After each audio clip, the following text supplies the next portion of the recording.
नमस्कार दोस्तों, Ashok Singh agree show में आपका स्वागत है। मैं हूं आपके साथ अशोक सिंह। ऑनलाइन पौधों का व्यापार देश विदेश में खूब फल फूल रहा है। लोगों में प्रकृति और हरियाली के प्रति बढ़ते रुझान ने इसे और आकर्षक बनाया है।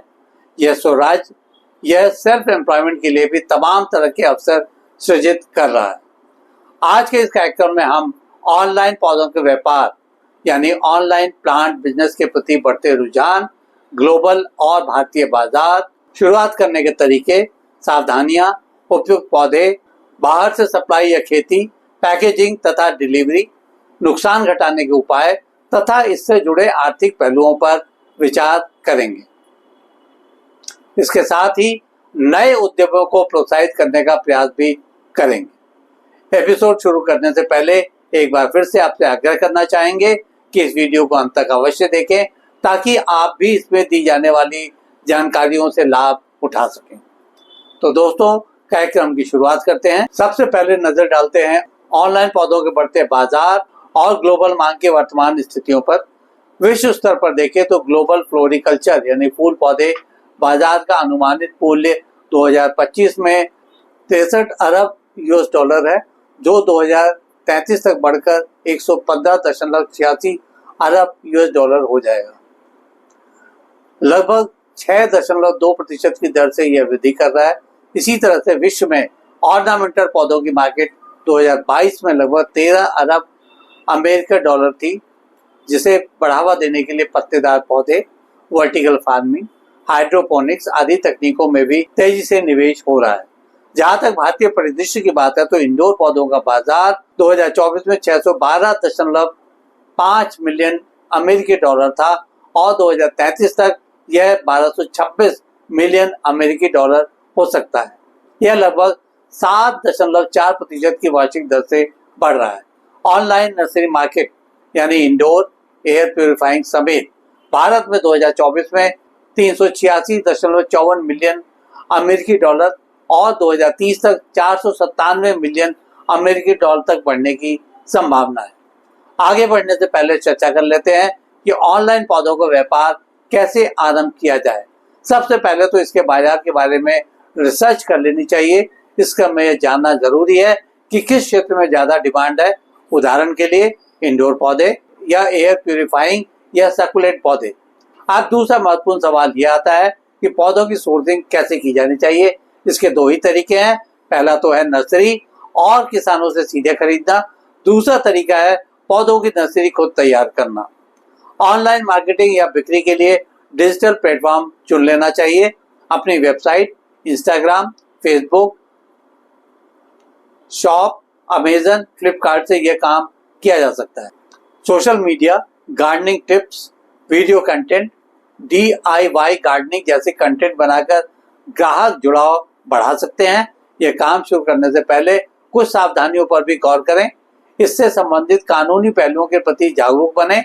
किसी भी एंडेंजर्ड या साइट्स सूचीबद्ध पौधे की अवैध तस्करी से बचें। इस काम में लॉजिस्टिक चुनौतियां भी कुछ कम नहीं होती हैं। पौधे संवेदनशील होते हैं, इसलिए तापमान, नमी और प्यूरिफिकेशन आदि पर पूरा ध्यान रखना जरूरी होता है। अन्यथा ग्राहक तक पहुंचने में पौधे मुरझा सकते हैं अथवा मर भी सकते हैं। ग्राहक विश्वास बनाने के लिए गुणवत्ता सुनिश्चित करें और पौधों की देखभाल संबंधी जानकारी पौधों के साथ ही भेजें। इस काम को शुरू करने से पहले उपयुक्त पौधों का चयन किया जाना चाहिए। इंडोर और एयर प्यूरिफाइंग पौधों में स्नेक प्लांट, पोटोस, पीस लिली आदि जैसे पौधे उपयोगी हो सकते हैं। ये कम देखभाल, सुकून और स्वास्थ्य दोनों के लिए बढ़िया पौधे कहे जा सकते हैं। सुकुलेंट और हार्डी पौधों को कम पानी देने की आवश्यकता होती है। ये आकर्षक होते हैं। सुकुलेंट पौधों का मार्केट तेजी से बढ़ रहा है। फूलदार पौधे जैसे फूलों और पॉटेड प्लांट्स की मांग भी हमेशा बनी रहती है। खासकर त्योहारी अवसरों पर स्थानीय फल वाले पौधों की मांग भी हमेशा रहती है। अब प्रश्न उठता है कि पौधे कहाँ से प्राप्त किए जाएं। बेहतर कटिंग, बीज या नर्सरी से पौधों की खरीद की जा सकती है। ऑनलाइन सप्लाई में पैकेजिंग के लिए बायोडिग्रेडेबल मोल्डेड पल्प पैकेजिंग उपयोग करना चाहिए। पौधे को सुरक्षित रखने के लिए पौधों के आकार और उनकी जरूरत के अनुसार पैकेजिंग आवश्यक है। तेज डिलीवरी या सेम डे या नेक्स्ट डे की सर्विस उपलब्ध होनी चाहिए। पैकिंग में पौधों की देखभाल के निर्देश भी भेजे जाने चाहिए। इस काम में किस तरह के संभावित नुकसान हो सकते हैं और उन्हें कैसे कम किया जा सकता है, इस बारे में भी बात कर लेते हैं। ताजगी में कमी या टूट फूट होने की आशंका हमेशा रहती है। इसके लिए बेहतर पैकेजिंग, तेज डिलीवरी और बॉर्डर कंट्रोल पैकेजिंग के प्रयोग से नुकसान कम किया जा सकता है। क्वालिटी कंट्रोल के लिए सर्टिफाइड सोर्स से पौधों की सप्लाई सुनिश्चित करनी चाहिए। ग्राहकों की शिकायतों का निवारण करने के लिए पर्याप्त व्यवस्था होनी चाहिए। सिर्फ घरेलू शिपमेंट पर ही ऑनलाइन सप्लाई में जोर दिया जाना चाहिए। ग्लोबल सप्लाई के ऑर्डर नहीं लेने चाहिए, अन्यथा शिपमेंट में काफी परेशानी का सामना करना पड़ सकता है। इस काम के आर्थिक विश्लेषण पर भी एक नजर डालते हैं। शुरुआती लागत पौधों, packaging, digital platform, marketing, storage, infrastructure पर आ सकती है। जहां तक मुनाफे की बात है तो कम रख रखाव वाले इंडोर पौधों पर मार्जिन कहीं बेहतर मिलता है। सर्कुलेंट की मांग अपेक्षाकृत अधिक रहती है। पैकेजिंग लागत कम करने के लिए कुशन पैकेजिंग, थोक सोर्सिंग, स्थानीय वितरण नेटवर्क जरूरी है। अब नए एंटरप्रेन्योर्स के लिए कुछ व्यवहारिक सुझाव। एयर प्यूरिफायर, सर्कुलेंट या स्थानीय फल पौधों की ऑनलाइन मार्केटिंग पर जोर दें ताकि प्रतिस्पर्धा कम हो और ब्रांड अग्रणी बन सके।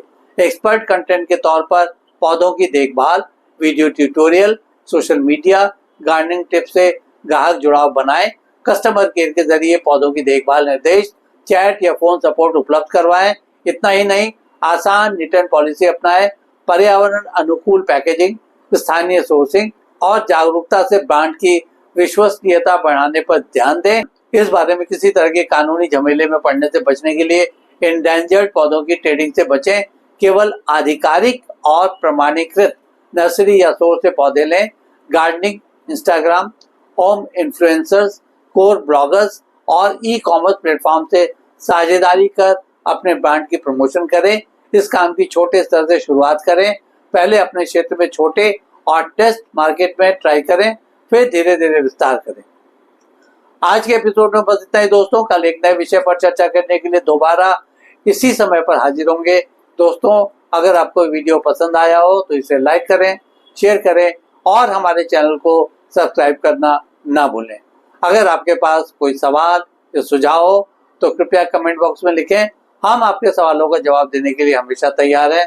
तो कल एक नए विषय के साथ फिर दोबारा आपसे मुलाकात होती है। तब तक के लिए नमस्कार।